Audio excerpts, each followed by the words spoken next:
Let me share with you a deeper story of the power of forgiveness from my life, one that shaped not only my destiny, but the future of an entire nation.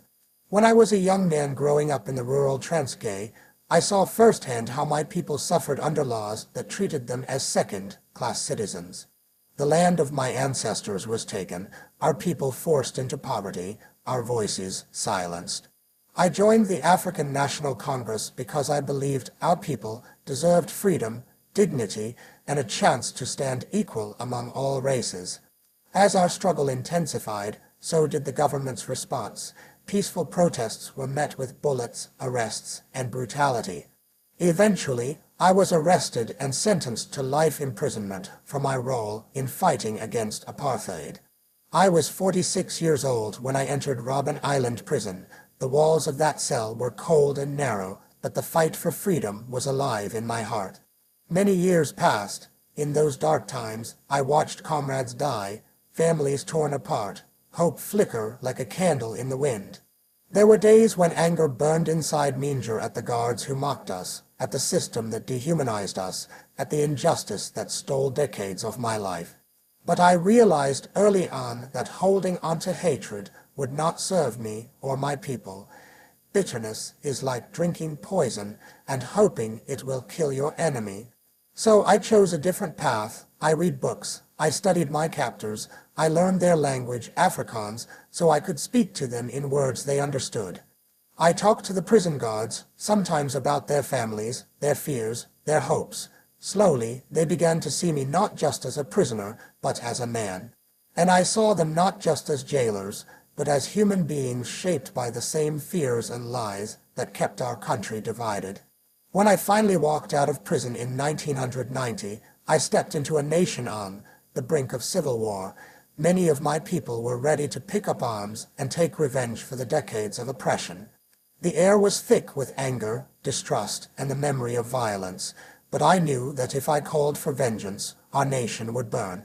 The only way forward was forgiveness, not because the past could be forgotten, but because the future demanded it. I reached out to President F.W. de Klerk, the man whose party had kept me in prison. We sat together, not as enemies, but as leaders who had to chart a path for millions. When I became president in 1994, I knew the world was watching. At my inauguration, I invited my former prison guards to stand among the honored guests. Some asked me why. How can you invite the very people who kept you locked away for so long? I told them, if I do not forgive them, then what example do I set for our nation? One of the most powerful moments of my presidency came during the 1995 Rugby World Cup. Rugby had long been a sport that symbolized white Afrikaner pride. Black South Africans saw it as a symbol of their oppression, but I saw an opportunity to unite us.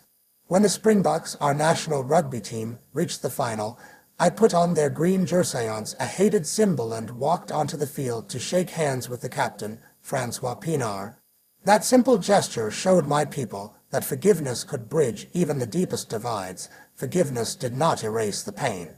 Families still mourned lost sons and daughters.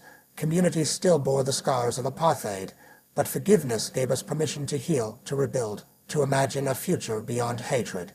There were moments when people betrayed this trust, moments when anger flared again. But time and again, I reminded my people and myself that true freedom is not just the absence of chains. It is the freedom of the heart and mind from hatred and fear. Forgiveness, you see, does not change the past. It changes the future, it says. We will not be prisoners of our history. We will be architects of our destiny. It takes courage to forgive. It takes strength to stand before someone who wronged you and say, I will not let you control my heart with your hatred. When I look back on my life, I know I was not a saint. I was a man who made mistakes, who felt anger and pain, but I learned that true leadership is not about power, it is about lifting others up, about choosing hope when bitterness seems easier. So, my message to you is this. In your own life, you may face people who wrong you, who hurt you deeply. You may carry wounds that seem too big to heal, but remember, forgiveness is not a gift to your enemy, it is a gift to yourself.